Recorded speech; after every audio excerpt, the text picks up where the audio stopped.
সুখের পরিবর্তন দেখেই তো ভয় লাগে। চিরবঞ্চনার দুঃখ তো আর তেমন কষ্টকর নয়, তাই না মোর্শেদ? আজকে রমজানের দ্বিতীয়তম দিন গেল। তোমাদের কেমন গেল অবশ্যই কমেন্ট বক্সে জানাবে। আমার বেশ ভালো গিয়েছে, কিন্তু বিকালের দিকে একটু অসুস্থতা ফিল করছিলাম, কারণ নিজের উপর একটু বেশি প্রেশার দিয়ে ফেলেছি ইদানিং।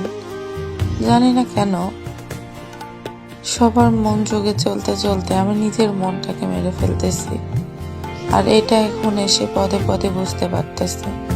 তোমরা কি জানো, আমি না একটু অন্যরকম, কেমন জানি, আমি আসলে কিভাবে ডিসক্রাইব করবো বুঝতে পারতেছি না। তবে এতটুকু জানি, সবাইকে খুশি করার জন্য, একটু তাদের সাথে ভালো বন্ডিং গড়ে তোলার জন্য আমি নিজের সবটুকু দিয়ে সব চেষ্টাই করে ফেলি, কিন্তু দিন শেষে এমন কিছু কথা আমার শুনতে হয় যেগুলো কথা শোনার জন্য আসলে আমি প্রস্তুত থাকি না। আর ইদানিং এসে দেখতেছি আমি কথার প্রেশার নিতেই পারছি না। কথা আমার হৃদয় চিরে একদম রু অব্দি যে পৌঁছাচ্ছে।